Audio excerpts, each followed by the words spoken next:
In the end, betrayal never arrives loudly. It seeps in quiet, poisonous drops long before the final wound. I just didn't recognize the venom until it was already inside me. The night everything began, rain hammered the windows of my aunt's lake house, drowning out most of the graduation party chatter. I'd stepped outside to breathe, to escape the thick smell of catered food and the suffocating eyes of relatives who always asked why my life wasn't moving faster. My boyfriend, Daniel, 3 years, gentle smile, quiet voice, had gone to get us drinks 20 minutes earlier. I thought nothing of it at first, just another party where time warped into awkward intervals. But when I went to look for him, slipping down the hallway toward the kitchen, I heard my mother's voice, sharp, cold, and strangely amused. "She's not built for him," she said. "You know that, don't you?" I froze just outside the doorway. Something in her tone stabbed an instinct I didn't know I had. I pressed closer, heart hammering. "Lena tries," she continued, her voice smooth like she was discussing fabric samples instead of her daughter. "But trying is not the same as succeeding. She's fragile. You've seen it." Daniel stood opposite her holding 2 glasses of champagne, mine and his, both untouched. He looked uncomfortable, but he didn't interrupt her. That hurt more than anything. "Your lives would stay small with her," my mother continued, tapping her nails lightly on the counter. "She clings. She dreams too much. You need someone who sharpens you, not someone who drags behind." My stomach twisted so violently I had to grip the wall. "Alara," she said softly, with that gentle pride she had never used on me, "has always understood you better than Lena ever could. You'd grow with her, thrive with her. Alara, my older sister, perfect grades, perfect posture, perfect life, the heir to everything I wasn't." Daniel swallowed, eyes dropping to the floor. I don't know," he said quietly. "Lena and I are convenient," my mother snapped, cutting him off with a smile so polite it felt like a blade. "Comfort is not partnership. You deserve someone who reflects the future you could have." I felt something inside me splinter, and still I waited for him to defend me, to say even one word that meant he saw me. Instead, he hesitated, and in the silence, he agreed. It wasn't spoken, but I felt it, the place where his loyalty cracked. When I finally stepped back, my throat burned from the scream I didn't release. I left before they saw me, forcing my expression into something neutral as I passed relatives who barely noticed me. I did not confront him that night. I did not cry. I simply felt something in my chest, some delicate, hopeful part, curl into a tight, withering knot. And then, over the next weeks, I watched him drift. A text delayed, a date rescheduled, conversations growing shorter, his eyes sliding past me as if avoiding a truth we both sensed. My sister, meanwhile, grew brighter, almost glowing. She asked more questions about Daniel. She lingered. She smiled a little too knowingly. The shift was slow but deliberate, and soon I realized I wasn't losing him. I was being replaced. Maybe I could have stopped it if I'd fought. Maybe I could have saved something if I'd begged. But something my mother said that night kept echoing. She clings. And I refused to become exactly what she accused me of. I never imagined how much darker it would get, or how far their betrayal would push me. Yet that was the beginning. The moment I realized I had no one but myself, and that the life I would eventually build would have to rise from ground scorched by the people who should have protected me. The first time I saw them together, really saw them, it was almost boring in its predictability. It wasn't some dramatic scene in a hotel or a scandalous photo online. It was a Tuesday, gray and ordinary, the kind of day that makes you feel like life is stuck in permanent pause. I had left work early because a client canceled last minute, and on a reckless impulse, I decided to surprise Daniel with coffee from his favorite place near his office. I remember thinking, stupidly, that the small gesture might soften the strange distance that had been growing between us like mold. The cafe windows were fogged from steamed milk and rain-slicked coats. I stood in line rehearsing a joke in my head about caffeine and survival, clinging to the idea that the problem was stress, not rot. Then I saw his reflection before I saw him. Near the back window, in one of those tiny two-person tables, Daniel sat leaning forward, that soft half-smile on his face, the one I used to think was just for me.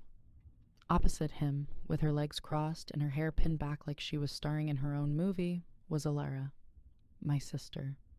She wasn't supposed to be there.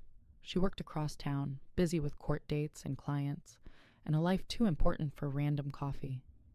Yet there she was, laughing at something he'd said, fingers resting lightly on his wrist, like she owned the right to touch him that way. No one else would have noticed anything wrong. Their hands weren't intertwined, their faces weren't too close. But I knew Daniel. I knew the angle of his shoulders when he was trying too hard. I knew that small lean across the table, intimate, almost unconscious.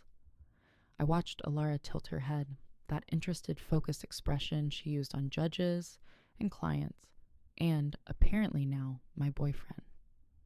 She asked him something that made him look down, embarrassed. Then he smiled wider. That was the moment I knew I'd already lost. The coffees in my hand started to tremble. I stood there like a ghost as the barista called someone else's name, as people brushed past me to get napkins and sugar and move on with their perfectly normal lives. I could have walked over. I could have set the cups down in front of them and watched their faces crack. Instead, I turned and left, walking straight into the rain without opening my umbrella. It felt appropriate. That night, when Daniel came over, damp from the weather and smelling faintly of her perfume, the expensive sharp floral one Alara always wore, he kissed my cheek, not my mouth. Long day? I asked, watching him shrug off his coat without looking at me properly. Meetings, he mumbled. Busy. You know how it is. Did Alara attend any of those meetings? The way his hand froze on the button of his cuff told me everything before he even opened his mouth. He tried to play it off. We ran into each other near the courthouse. She suggested coffee. I didn't think it was a big deal. You don't want things to be weird between us and your family, right? There it was. Logic, polished and reasonable, held out like a knife wrapped in silk. I stared at him, at the man who used to share everything with me, now looking at me like I was the one being difficult. You could have told me, I said quietly. You had the entire day to mention it. He sighed, heavy and performative, like I was a child throwing a tantrum over nothing. Lena, it was just coffee. Are we really doing this? That was the first time he made me feel crazy for seeing what I saw. It wouldn't be the last. Over the next few weeks, the small omissions continued. A text he forgot to answer until the next morning. A weekend date rearranged because work emergencies always seemed to appear at the last second. Alara began popping up in conversations like a recurring character in a show I never agreed to watch. Your sister said this. Your sister recommended that restaurant. Your sister thinks I'd be great in corporate law, actually. Every mention felt like a fingernail scraping a wound. At family dinners, the choreography shifted. My mother sat Daniel next to Alara, by accident, more than once, smiling innocently as I squeezed into a chair across from them. They shared jokes over the roast, exchanged those tiny glances I recognized all too well. Once when I reached for the salt, my hand brushed Daniel's. He pulled away too quickly, almost flinching, and then immediately laughed at something Alara said, as if redirecting his entire attention toward the future he'd been offered. My best friend Cass noticed the change long before I admitted it. He doesn't look at you anymore, she said bluntly one night while we sat in my small apartment, half a pizza between us and a movie playing unwatched in the background. Not really. He looks around you. I wanted to argue, to tell her she was being dramatic. Instead, I stared at my hands and whispered, I think my mother is trying to move him to Alara like he's property she can reassign. Cass's eyes darken. He's not a job posting, Lena. If he lets her do that, that's on him. 2. I knew she was right. I just wasn't ready to face it. The last thread snapped on a Sunday afternoon, soft and deceptively calm. I had spent the morning painting in my studio corner, just a cramped patch of space by the window, really, but it was mine. The canvas was messy, half-finished, streaks of rust and deep blue slashed across it like a storm at sea. When my phone buzzed, I wiped my hands on a rag and checked the notification, expecting Daniel. Instead, it was my mother. Family dinner tonight, 6 p.m. Mandatory. Bring Daniel. We have news. My stomach sank. I knew, even then. I think part of me had known for weeks, slumped in the background of my mind like a shadow. Still, I went. Still, I played along. That's the thing about betrayal. You participate in your own destruction more than you'd ever want to admit. Family dinner felt like walking into a staged production where everyone except me already had their lines memorized. My mother's house was spotless in the way only resentment can polish a place. Sterile, gleaming, suffocatingly perfect. She greeted me with that rehearsed half-smile she reserved for moments when she believed she was teaching me a life lesson I hadn't asked for. "You're late," she said, even though I was exactly on time. Daniel and Alara were already seated at the long mahogany dining table, leaning toward each other in quiet conversation. My chair, my old designated spot, had been moved 2 seats down, replaced by one set, neatly next to Daniel. Subtle, insulting, expected. My mother ushered me in with a touch on my shoulder that felt more like a push, her voice dropping into its patronizing register. "Smile, Lena. Don't sulk. It's a celebration." I didn't sit immediately. I stood behind my new seat, gripping the back of it lightly. "What exactly are we celebrating?" I asked, though dread was already coiling like cold wire around my ribs. Alara lifted her chin, glowing in that effortless way she always had, like the world bent its lighting to flatter her. She brushed a perfect strand of hair behind her ear and said, with all the delicacy of a soft knife, "We thought it was time to share something important." Daniel looked everywhere but at me. My mother clasped her hands together, the picture of gracious enthusiasm. "Your sister and Daniel have decided to take the next step. It's early, of course, but they're exploring a more serious future together. One that's more balanced, more aligned." I almost laughed. The cruelty was so absolute it bordered on theatrical. "Aligned?" I repeated softly. "Balanced?"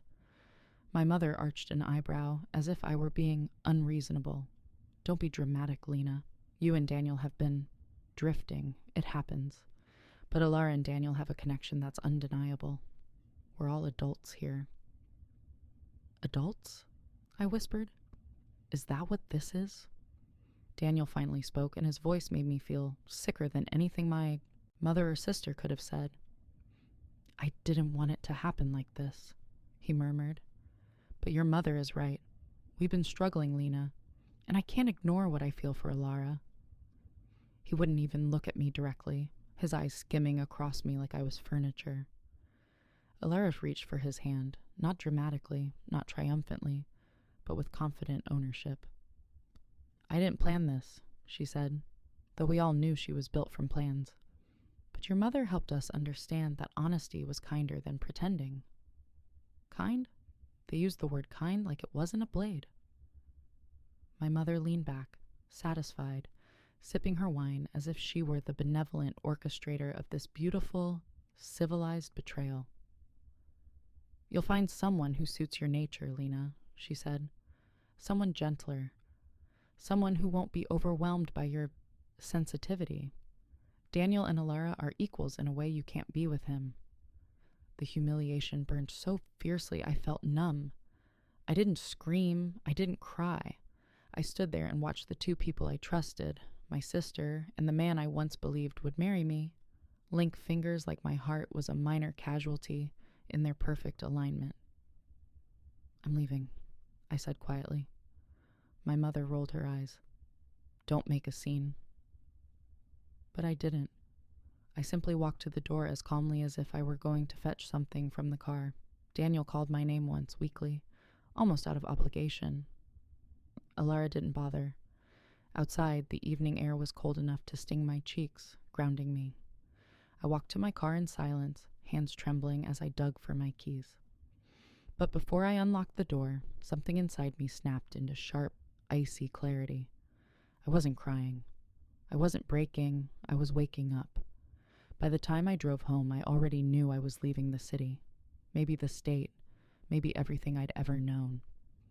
I packed through the night, mechanical, efficient, filling boxes with whatever pieces of my life still felt like mine. When the sun rose, I wrote 3 separate notes. One for my mother, one for my sister, one for Daniel. All 3 said the same thing, handwritten in ink that didn't smudge. Watch what becomes of me without you. I locked the door to my apartment behind me and didn't look back once. The first months at the new firm were less like a glamorous fresh start and more like controlled chaos wrapped in cheap coffee. We moved into a cramped 5th-floor office overlooking a parking lot and a billboard for a personal injury lawyer with a blinding smile. The fluorescent lights hummed, the air conditioner rattled, and the carpet looked older than both of us combined. But the lease was short, the rent was low, and the place was ours. On day 1, we dragged in mismatched desks we'd found on Craigslist, 2 laptops, a dying printer, and a whiteboard. Patrick insisted on mounting himself, even though he had no idea how to use a drill properly. It hung slightly crooked, forever after, but I kind of loved that. Head of strategy, he said, tapping his name on the temporary door sign he printed that morning. Head of operations, I shot back, pointing to mine. Head of absolutely everything if you forget to do it, I added. And he grinned because we both knew it was true. Our days blurred into 12-hour stretches of cold takeout, pitch decks, and spreadsheets that refused to balance on the first try. Patrick chased clients. I built the skeleton of the business. Contracts, workflows, scheduling, invoicing, a CRM system cobbled together from tools we barely knew how to use. I answered phones, coded the website myself with the help of too many how-to videos, and designed a logo on my tablet late one night. A stylized tree with geometric branches, roots anchoring into a line that suggested a horizon. Growth, stability, future. He stared at the screen when I showed him. You drew this? He asked quietly. The thing you keep telling people you hired me for? Yeah, I actually do it, I said, half joking and half defensive. He didn't laugh. We're putting this everywhere, he said instead. Front door, website, investor packets. This is who we are. The first time we almost gave up was 3 months in, the day a potential anchor client ghosted us after promising to circle back. We'd rehearsed the pitch for a week, thought we nailed it, and then nothing. No call, no email, just silence. Patrick paced the tiny office like a caged animal while I sat on the floor, surrounded by half-finished marketing mock-ups. Maybe we miscalculated, he muttered. Maybe the market doesn't care about impact as much as we think. Maybe we should just... Stop, I said sharply, louder than I meant to. He froze. Maybe we what? Go back? Beg Meridian to take you back so you can be one more suit and one more glass box? I picked up one of the crumpled mock-ups and smoothed it out with more force than necessary. You said you'd rather fail doing something that mattered than succeed padding portfolios for bored millionaires. Did you mean that, or was it just something pretty you say over noodles? His jaw tightened, but not with anger, with something like shame. I meant it, he admitted. Then act like it, I said. We didn't burn our safety nets to panic every time someone doesn't email you back in 48 hours. We keep going. There was a beat of silence, and then he exhaled, shoulders dropping. Okay, boss, he said, the corner of his mouth twitching. Point taken. That night, I stayed late after he left, rewriting our outreach emails, so they didn't sound like every bland corporate template, but like us, direct, transparent, unapologetically obsessed with long-term value instead of quick wins. I told stories of small businesses trying to modernize, immigrant founders ignored by traditional banks, family-run shops with brilliant ideas but no capital. I didn't sugarcoat the risk, but I made it clear we were in it with them, not above them. 2 days later, we got 3 responses from companies nobody else wanted to touch because their numbers weren't perfect on paper. They became our first real clients. We celebrated by splitting a single slice of key lime pie from the bakery downstairs because that's all we could afford. To survivors and long shots, Patrick said, raising his plastic fork. And to people who don't email back because they're cowards, I added. We clinked forks like champagne flutes and laughed until the receptionist downstairs almost kicked us out for being too loud. Somewhere in that blur of grind and tiny victories, the line between boss and employee, then mentor and assistant, then colleagues, and whatever we were becoming started to blur. It was in small things at first. The way his text shifted from, "Can you send the revised proposal?" to, "Do you think this tagline sounds stupid?"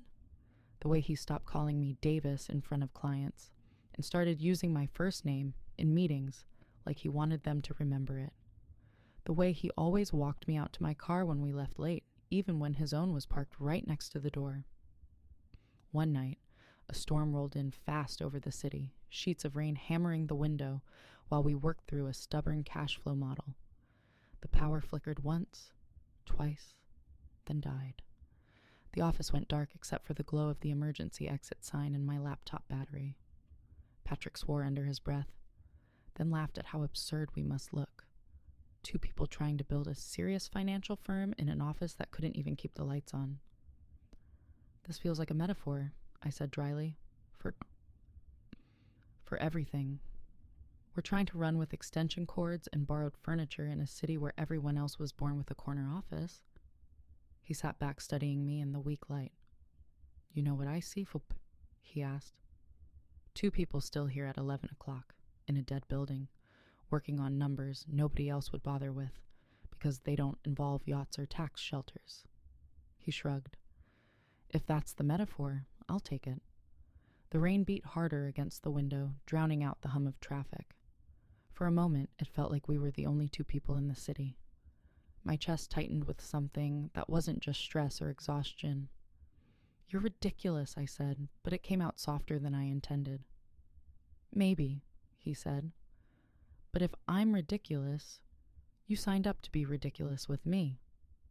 The power blinked back on a minute later, leaving the moment hanging between us like an unfinished sentence we both pretended not to hear. We kept working. We always kept working. The real shift came 6 months later when he showed up at the office on a Saturday carrying 2 coffees and a folder thicker than any we'd ever produced. "What's that?" I asked, taking the coffee, automatically. "Our future," he said, dead serious. "Or our spectacular crash and burn. Hard to tell yet." Inside the folder was a multi-year growth plan for the firm. Projected revenue, hiring roadmaps, tech upgrades, potential markets in other cities. My name was printed on half the pages. "You put me down as co-founder," I said slowly. "You are," he replied, like it was the most obvious thing in the world. "I file the SEC crap and glad hand investors. You're the one who built the entire operational skeleton while pretending it was just helping out. I'm done pretending this is my firm. It's ours, if you want it." My throat went tight. No one in my old life had ever looked at me and seen more than a nice accessory, an optional bonus, someone softer, smaller, less. My mother had measured my worth against my sister's accomplishments, like we were in some rigged competition I'd never agreed to play. Mark had measured my worth against his career path and found me too much of a distraction. Patrick was looking at me like I was an asset the entire structure depended on, like my mind and work and stubbornness were not just welcome, but necessary. "You're sure?" I managed. Because co-founders don't fetch coffee. Good, he said. I hate my current coffee mule anyway. I snorted. Rude. Accurate, he shot back. Say yes, Audrey, not because I'm asking, but because this is already true. The paperwork should just catch up. For all the dramatic things I'd been through, all the breakups and betrayals and tearful drives out of the city, my life changed for real in that dingy office, with a stained carpet and a crooked whiteboard, when I picked up a cheap pen, wrote my full name next to his on the signature line, and finally chose myself without looking over my shoulder to see who approved. Success didn't arrive like a miracle. It crept in slowly, disguised as exhaustion and small victories we were too busy to celebrate properly. 5 months after I signed my name next to Patrick's on the co-founder paperwork, we landed our first multi-state client, a renewable manufacturing startup on the brink of collapse. They came to us desperate, ignored by every firm with a marble lobby and a marketing department. Patrick pitched them with quiet conviction, and I sat beside him, running numbers so quickly my fingers cramped, piecing together a survival plan in real time. When the CEO asked why he should trust 2 people working out of a former dentist's office, Patrick didn't flinch. He gestured to me. Because she sees what no one else bothers to look at, he said simply. They signed the next morning. That deal didn't make us rich, not even close, but it made people look twice at the little firm nobody had heard of. One client begot another, then another. Soon we were juggling so many accounts that our Saturday mornings became strategy sessions over stale pastries and too strong coffee. I barely noticed how many nights I slept on the office couch, or how often Patrick grabbed dinner from the Thai place downstairs because we forgot to eat. And in all that relentless chaos, something else began taking shape, slow enough that neither of us could deny it, but both of us pretended not to name it.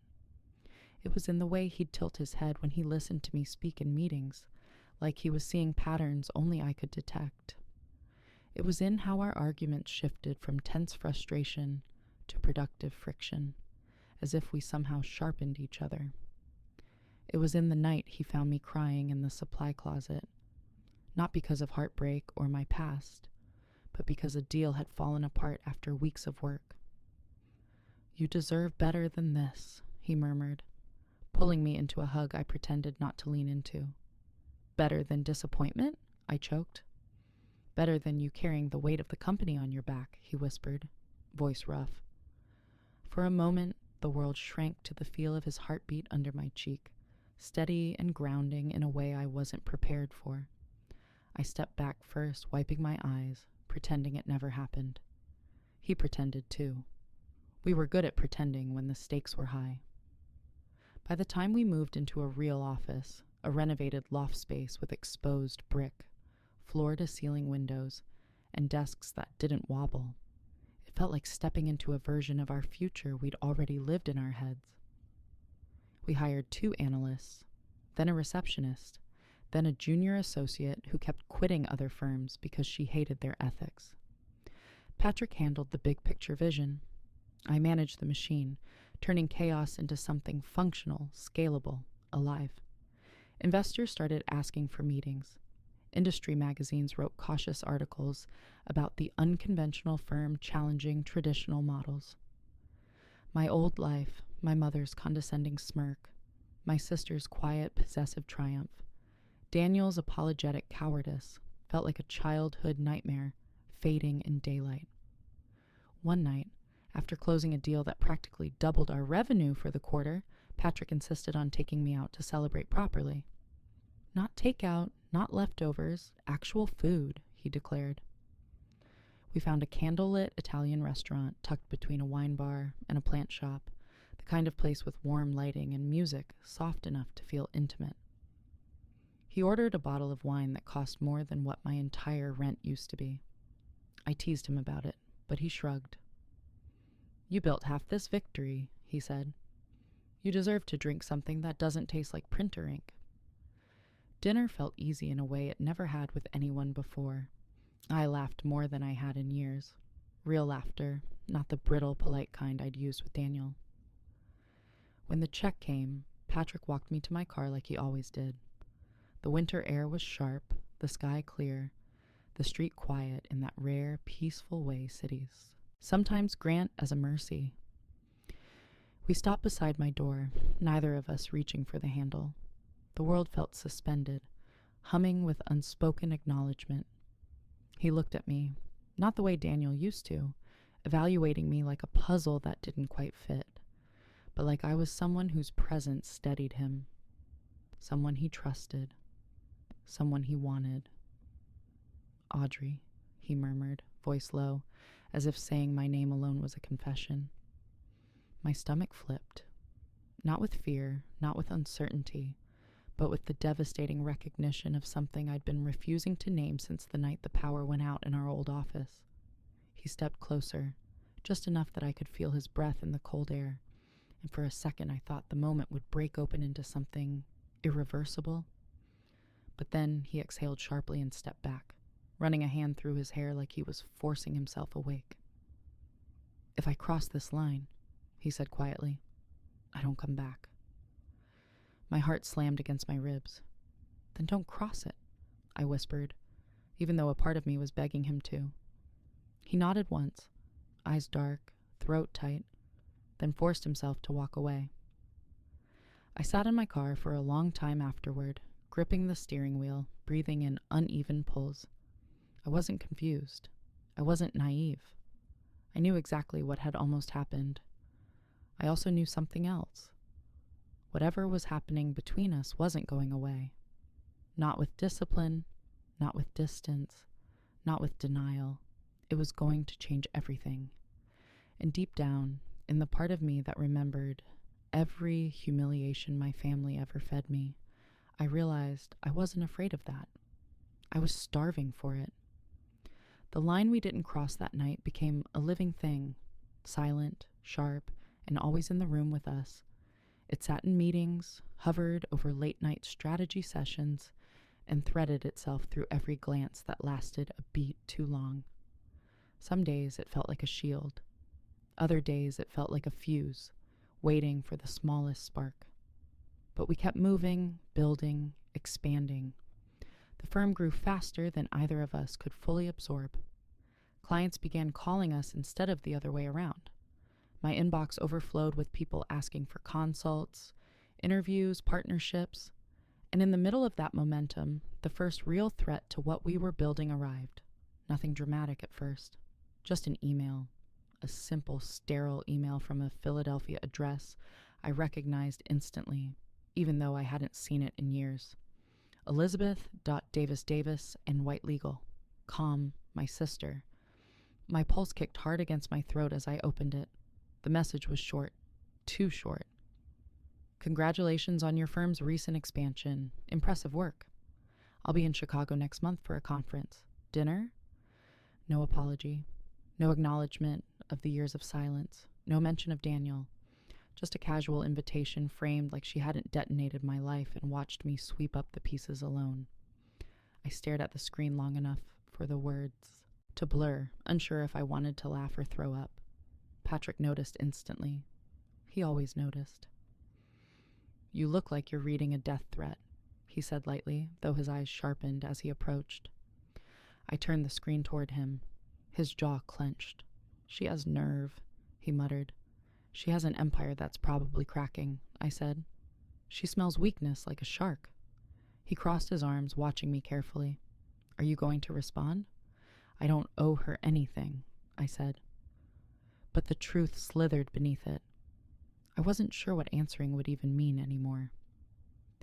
That night, I didn't sleep.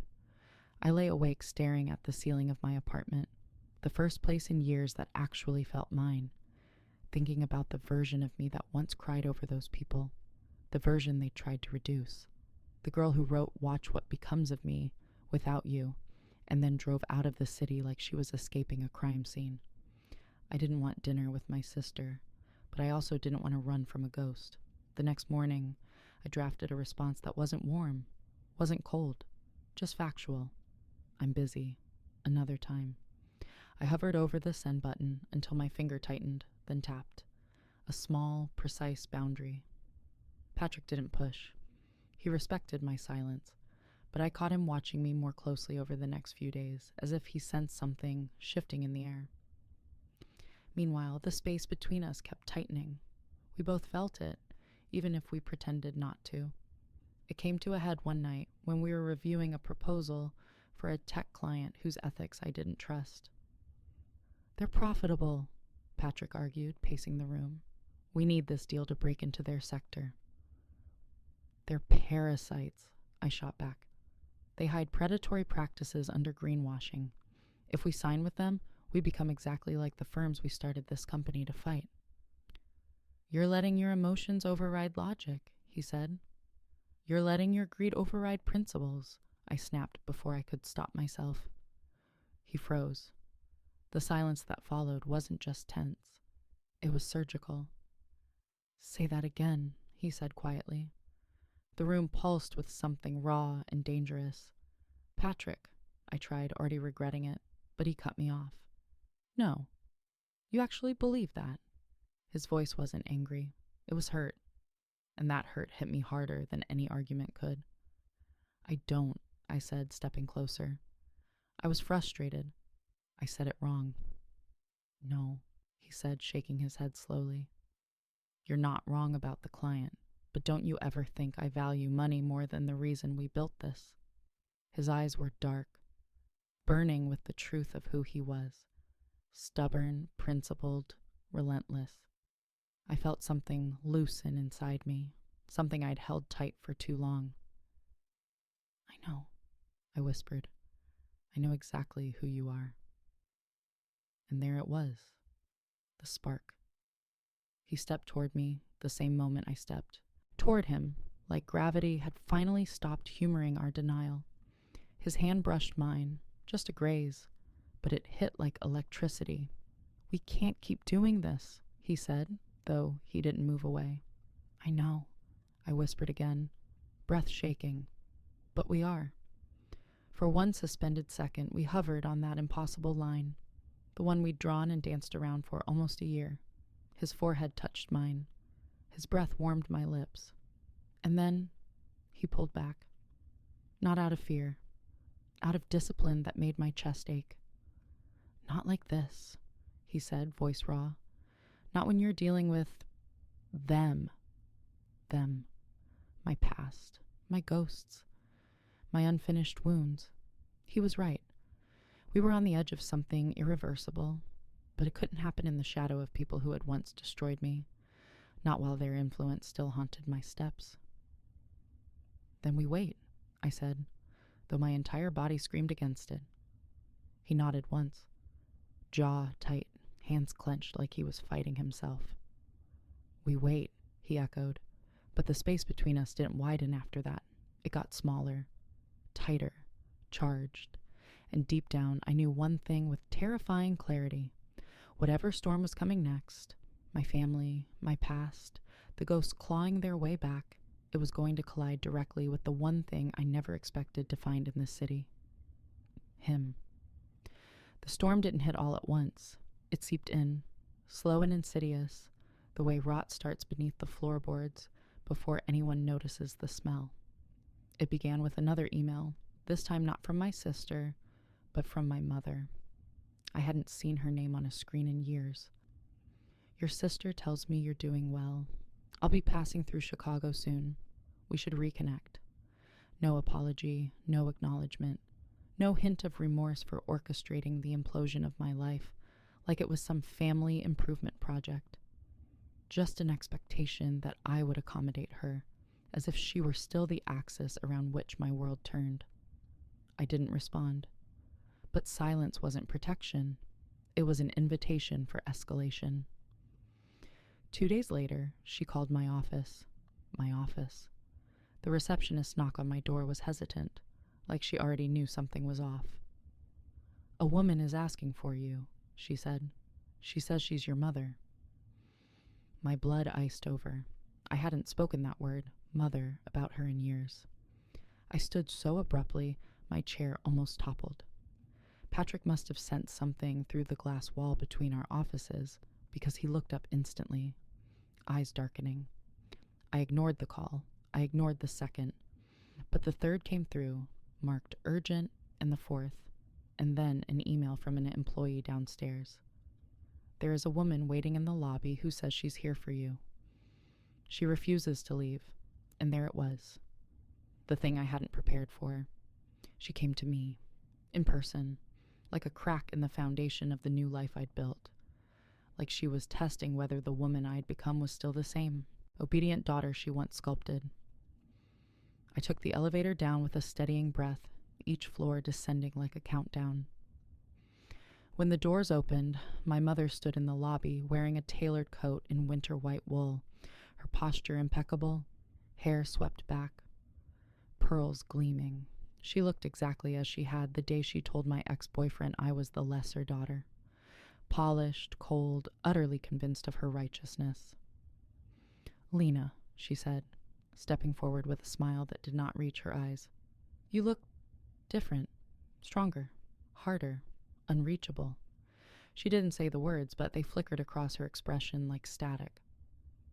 "What are you doing here?" I asked, my voice steadier than my heartbeat. "Is that how you greet your mother?" she countered. "I came all this way." "I didn't ask you to." Her eyes narrowed just slightly. She always hated when I didn't play along with her scripts. "I thought," she said smoothly, "now that you've had some success, you might appreciate reconnecting, especially since your sister and Daniel—" "Stop." The word cracked like a whip. She blinked. Astonishment flickered, then irritation. She wasn't used to being interrupted. "You don't get to come here like nothing happened," I said. "You don't get to act like you didn't dismantle my life and hand the pieces to someone else because you wanted a story that made more sense to you." She inhaled sharply. "I did what was best. You were always too emotional, too impulsive. Alara was the logical match for Daniel." "You don't get to define what was best for me," I said, voice low, dangerous. "And you definitely don't get to justify what you did using the same insults. You weaponized my entire childhood." Her jaw tightened. She hadn't expected resistance. She certainly hadn't expected control. "You've grown harsh," she said coolly. "Maybe success has changed you." "No," I murmured. "Success showed me who I never want to be." Her lips thinned. "I didn't raise you to be ungrateful." "You didn't raise me to be anything," I snapped. "You raised me to orbit around Alara." A flicker, quick, defensive, almost panicked, crossed her expression. "Your sister has always needed more support." "And I never needed anything, right?" I said. "I was the easy child, the disposable child." The lobby felt too quiet, every employee pretending not to listen. My mother's gaze sharpened like a blade. "Your sister's marriage is struggling," she said softly, almost triumphantly. "She's overwhelmed. She needs her family. You could help." I laughed. I actually laughed, a sound that made her flinch. "There it is," I said. "You're not here for me. You're here because something is crumbling, and you think I'm the piece that fixes it." "Lena, don't be absurd," she hissed. "Family supports family." "You didn't support me," I said. "You didn't even see me." Right then, Patrick appeared at the elevator, gaze locked on the scene unfolding. He wasn't intervening. He was standing guard, and something in me settled. My mother followed my line of sight, taking in Patrick, his presence, his confidence, the authority he carried effortlessly now. Her eyes widened just slightly, calculating. "Is that your boss?" she asked. "My partner," I corrected. Her brows rose. "Business partner? Life partner." The words came out before I could stop them. Her face blanched. Good. She deserved that clarity. "We're done here," I said. "I don't owe you access to my life." "I'm your mother," she whispered, voice tight, as if the word itself were a weapon.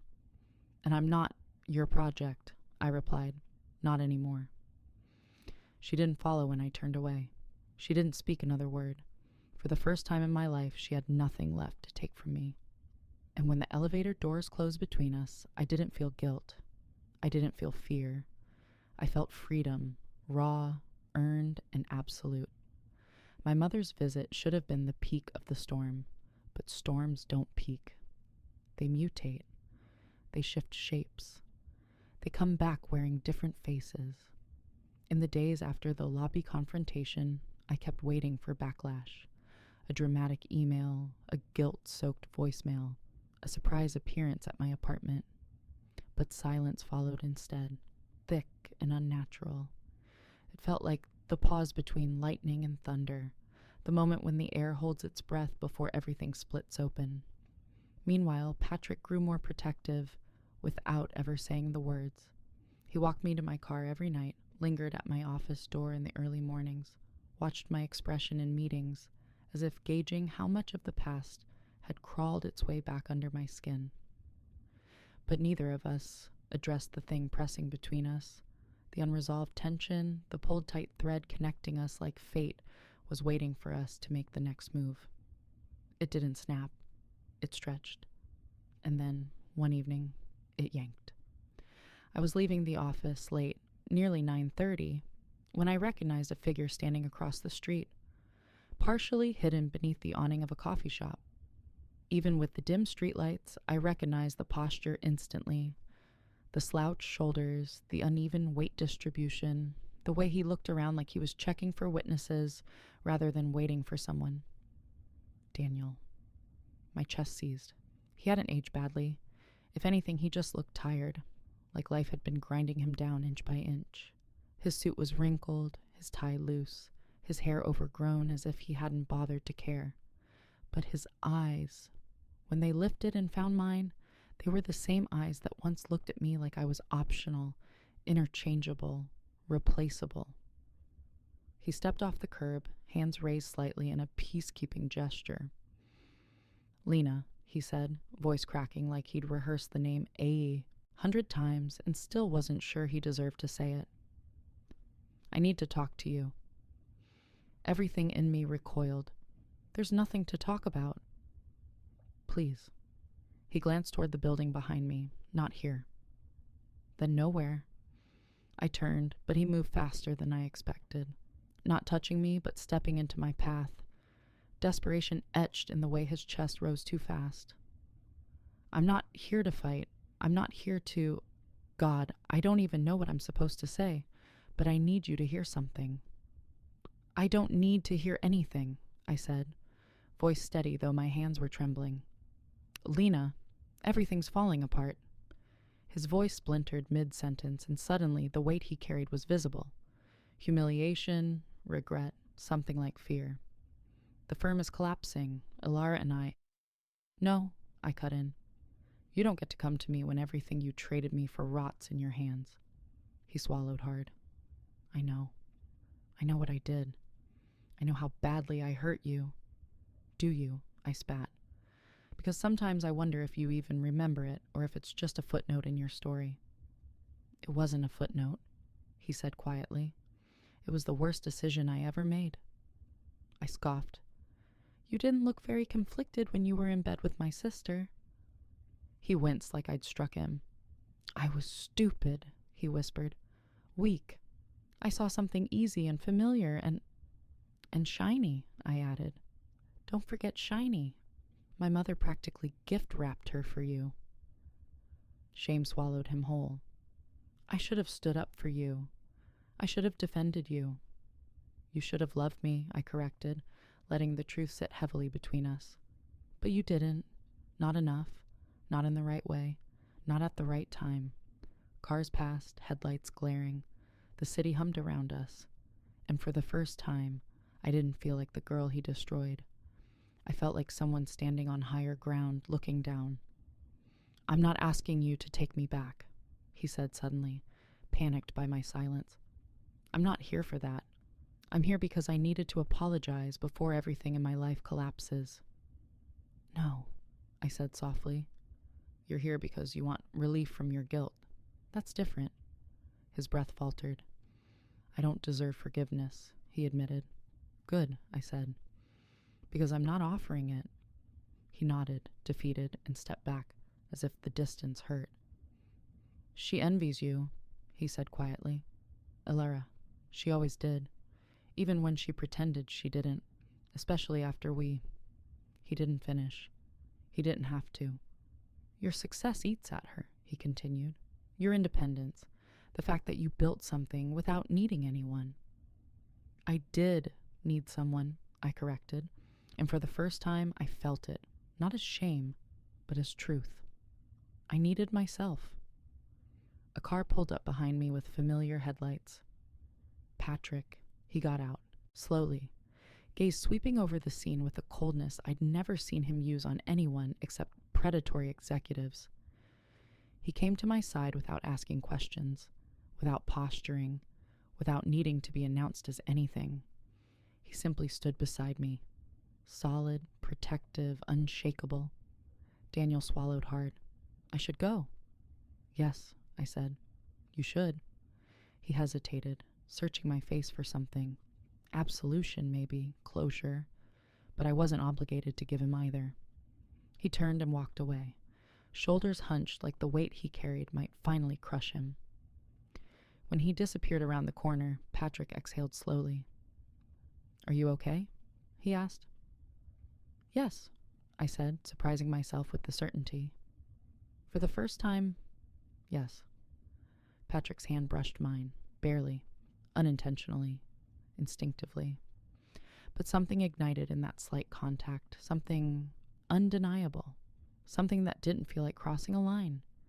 It felt like stepping into the life I should have always had, the one I built, the one I chose, and the one that waited for me right beside him. The night after Daniel appeared outside my office, something inside me finally, quietly, shifted into place. Not violently, not dramatically, but with the soft click of a lock sliding open. I wasn't the girl who fled Philadelphia anymore. I wasn't the woman begging for scraps of affection from people who measured love in hierarchy and convenience. I had changed piece by piece until the version of me they destroyed no longer existed. And in the days that followed, I realized the universe wasn't done testing that transformation. The gala, a massive corporate event Patrick and I had been planning for months, was only 2 weeks away. Investors from 3 states, partners from our new markets, press, board members, clients, everyone who mattered in our world would be there. And thanks to the acquisition of Meridian's sustainability branch, Mark's new employer, Philadelphia's finest, were on the guest list too, including my sister, including my mother, including the man who betrayed me. I didn't shy away from it. I stepped into preparation with a sense of inevitability, like I was walking into the final chapter of a story that should have ended years ago, but never quite found its conclusion. Patrick sensed the shift immediately. He didn't smother me with questions or hover with concern. He simply matched my energy, walking beside me through every decision, every meeting, every late-night discussion about logistics and seating arrangements. The air between us had changed since the night Daniel appeared. It wasn't tension anymore. It was inevitability, warm and unspoken and growing stronger every time our eyes met for a second too long. The night before the gala, I found Patrick still in the office at nearly midnight, staring at a half-written speech. His tie was loosened, sleeves rolled up, hair a little messy. He looked almost vulnerable in a way Patrick rarely allowed himself to be. You're still here? I asked. Couldn't sleep, he admitted.